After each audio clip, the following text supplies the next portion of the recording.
vamos falar das principais lições que The Last of Us Parte 2 pode nos ensinar. E esse eu acho que é um dos vídeos mais importantes que eu já gravei, e se você é terapeuta ou tem algumas questões pessoais, tem problemas que você gostaria de resolver, eu sugiro que você assista esse vídeo até o final, porque a gente vai falar de conceitos muito importantes, não só para terapia, mas para a vida como um todo. E eu já acho válido avisar para vocês que esse vídeo será longo, será denso, então só fica aí no vídeo se você realmente tem intenção de ser uma versão melhor de si mesmo, de resolver conflitos internos, de ser um terapeuta melhor, porque eu garanto que vai valer a pena. E você vai ver quanto um jogo pode nos ensinar. E se você não conhece o jogo, não tem problema, porque eu vou fazer um pequeno resumo dele aqui também. Então, roda a vinheta.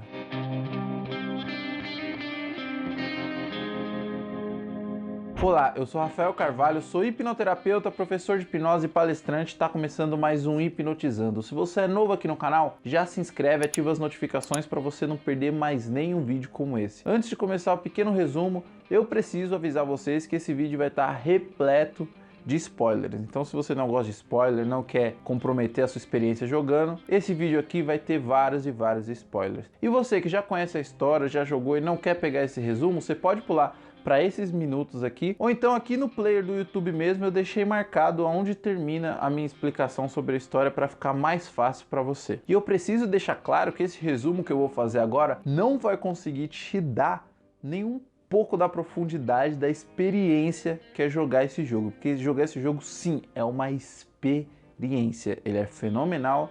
E você vai entender a história pelo que eu vou falar aqui, mas você não vai entender as camadas e nem os sentimentos que ela te causa conforme você vai jogando, beleza? A história começa no primeiro jogo, que leva o título de The Last of Us.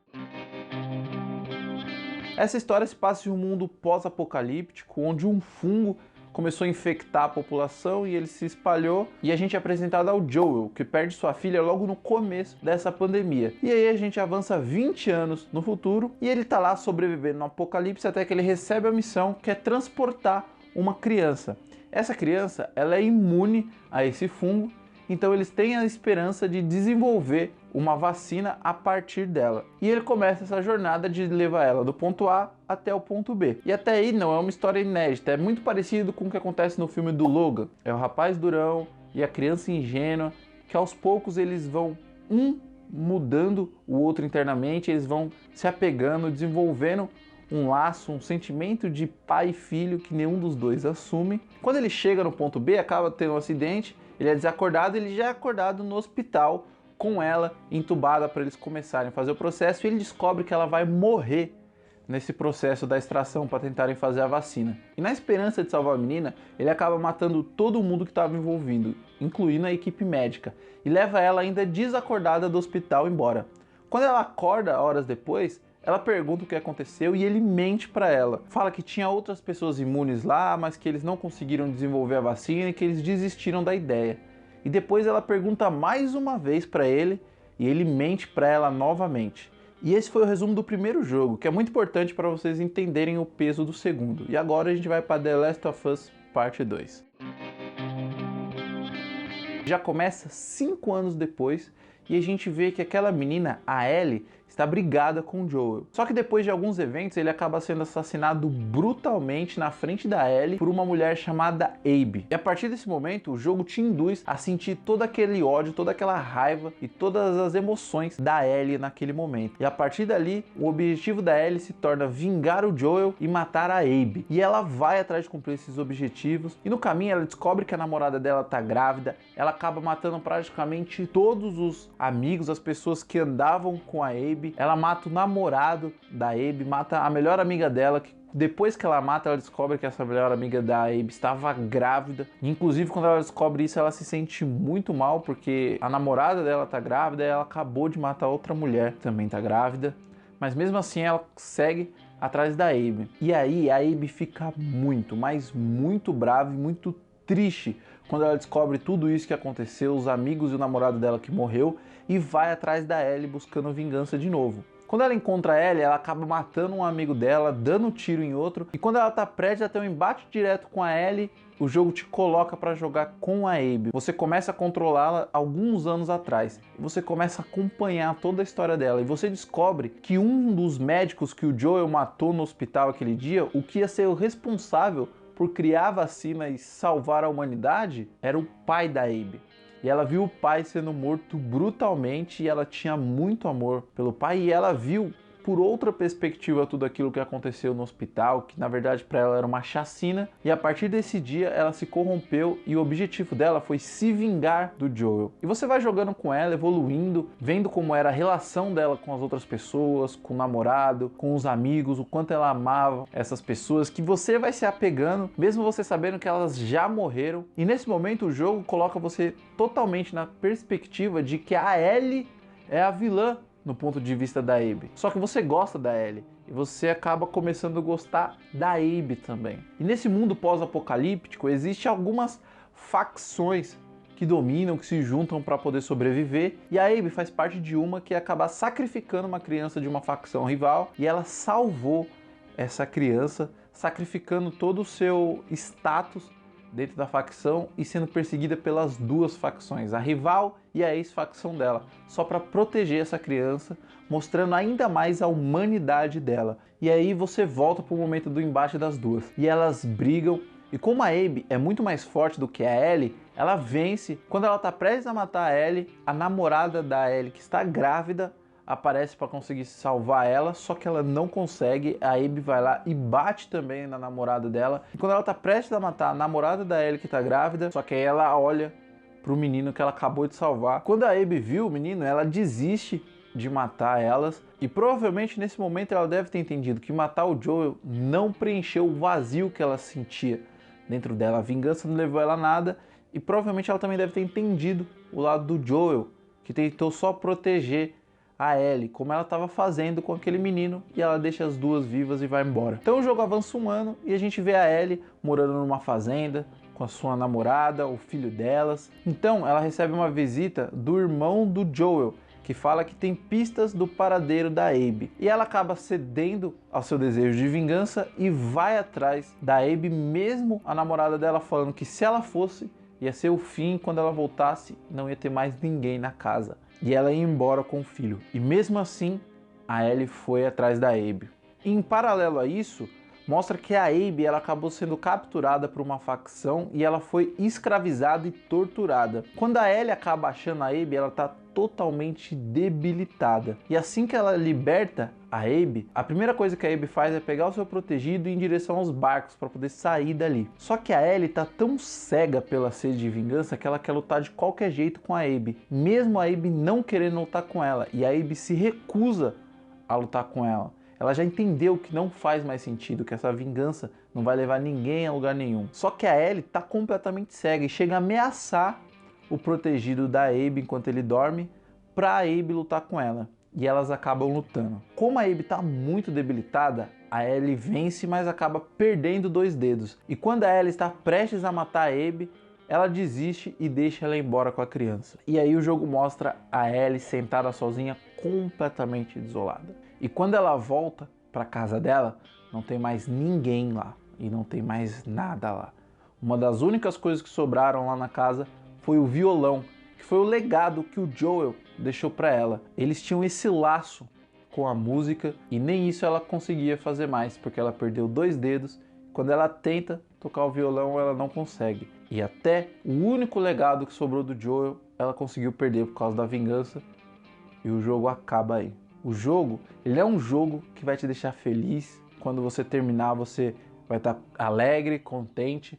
É um jogo sim muito bom, que você vai gostar, mas você vai terminar o jogo melancólico. É um jogo que te deixa melancólico quando você termina, mas pela profundidade, pelas camadas, ele consegue trazer uma reflexão muito importante, que é sobre o que a gente vai falar agora. E esse jogo fala principalmente de 2 coisas muito importantes que todos deviam ter consciência. E uma das coisas que ele ensina pra gente é que nada é preto ou branco. Existem nuances.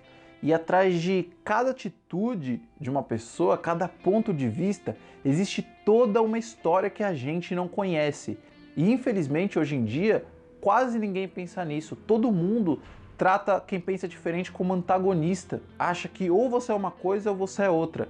E não entende que atrás da atitude das outras pessoas existe toda uma história, com uma carga pode ser pesada ou não, mas existe toda uma história que moldou a realidade dela para ela acreditar nas coisas que ela está fazendo. E o jogo mostra isso, que ninguém é vilão o tempo todo, te colocando num ponto de vista que quebra totalmente o seu senso de justiça e de realidade. Afinal, se você sentiu o que a Ellie sentiu e queria vingar o Joel, por que a vingança da Ellie era mais justificável do que a vingança que a Abby teve do Joel? Do que a vingança que a Abby quis matando o Joel? E se até a gente toma atitude que nem a gente sabe por que a gente tomou às vezes, imagina as outras pessoas. Tentar entender o ponto de vista da outra pessoa, o que levou ela a fazer as coisas, se colocar no lugar dela é muito difícil, principalmente quando elas erram com a gente, mas é extremamente necessário, principalmente pelo segundo ponto que eu vou falar aqui para vocês. Mas antes de eu entrar nesse segundo ponto de vez, deixa o like para eu saber se você está gostando. Eu sei que esse vídeo é longo, é muito mais denso e eu preciso desse feedback, saber se você está gostando desse tipo de conteúdo também. E esse segundo ponto que a gente precisa falar é o perdão. Essa palavra que por si só já é muito distorcida, deturpada, as pessoas não entendem direito o significado de perdão. Perdão não é você gostar da outra pessoa, não é você gostar da atitude dela, não é você aprovar a atitude dela, não é sequer você concordar ou entender a atitude dela. É você simplesmente não deixar essa pessoa ou essa atitude te incomodar mais e atrapalhar a sua vida. Guardar rancor é como se você estivesse segurando uma pedra quente esperando o momento certo de jogar. Só você se queima.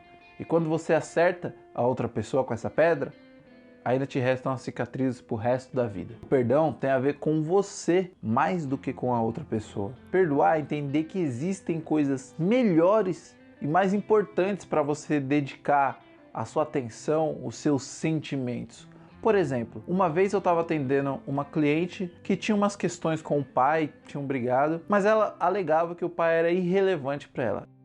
Ah, ele é totalmente relevante. Quando eu penso nele, eu não... Você veio pra cá de Uber hoje, né? Ela falou sim. E eu falei, o que você sente quando você lembra do motorista do Uber? Ela parou, pensou e me respondeu, nada, eu quase não lembro dele. Eu falei, perfeito. E do porteiro aqui do prédio comercial? O que você sente quando lembra dele? E ela pensou um pouco e respondeu, nada também. Inclusive, é muito mais difícil eu lembrar do rosto dele, eu quase não lembro. Aí eu perguntei, e quando você pensa no seu pai, é igual? E ela respondeu que não imediatamente. Então eu falei, essas pessoas realmente são irrelevantes para você. E o seu pai, você tem certeza que ele é irrelevante? Então ela refletiu e entendeu que não. Ela nutria sentimentos negativos. Ela sentia raiva por mais que ela não assumisse. E isso estava prejudicando somente ela. Quando ela entendeu isso e perdoou o pai, ela não voltou a falar com ele, ela não construiu um relacionamento com ele feliz, mas ela simplesmente deixou isso para lá e conseguiu seguir em frente, sem aquilo para incomodar,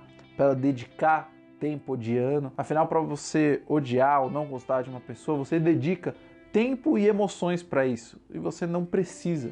E ela entendeu isso e conseguiu seguir em frente, foi muito melhor para ela. E ainda falando do perdão, que é esse conceito muito importante mesmo para a terapia, a gente fala do perdão mais difícil, que é o perdão de si mesmo, o rival da culpa. Muita gente se sente culpada por muitas coisas e acaba não conseguindo se perdoar. Na terapia, inclusive, a gente consegue ver bastante isso, pessoas que conseguem perdoar outras pessoas, mas têm muita dificuldade para perdoar a si mesmo. Inclusive no jogo a gente consegue ver isso com a Ellie, o sentimento de culpa crescendo dentro dela a cada pessoa que ela mata. Quando ela descobre que ela poderia ter sido a cura, cada infectado que ela vê, ela sente que ela poderia ter salvo e essa opção foi tirada dela. Então a culpa acaba também alimentando esse sentimento de vingança, para ela buscar um preenchimento, buscar preencher esse vazio. E por causa da culpa, que às vezes o perdão de si mesmo se torna um dos mais difíceis. Mas ele precisa ser praticado para te ajudar, para você ser uma pessoa melhor, para você conseguir seguir em frente e não cometer esses mesmos erros. Então eu te convido a refletir sobre essa questão do perdão e se perdoe. Assim como a realidade pode ter moldado a atitude de outras pessoas, a sua realidade, tudo que você viveu, viu e ouviu, pode ter te induzido a fazer uma escolha errada, uma escolha que você hoje em dia entenda que não foi a melhor. Então, se perdoe, perdoe as outras pessoas, repita para você mesmo o quanto for necessário: eu me perdoo e eu me liberto, mas que seja sincero. Outro conceito interessante que o jogo traz pra gente são os traumas psicológicos deixados pela história que essas duas garotas carregam. Muito parecido com o que foi mostrado na 4ª temporada de 30 Reasons Why. Mas isso pode ser um assunto para outro vídeo. Esse aqui já se alongou bastante.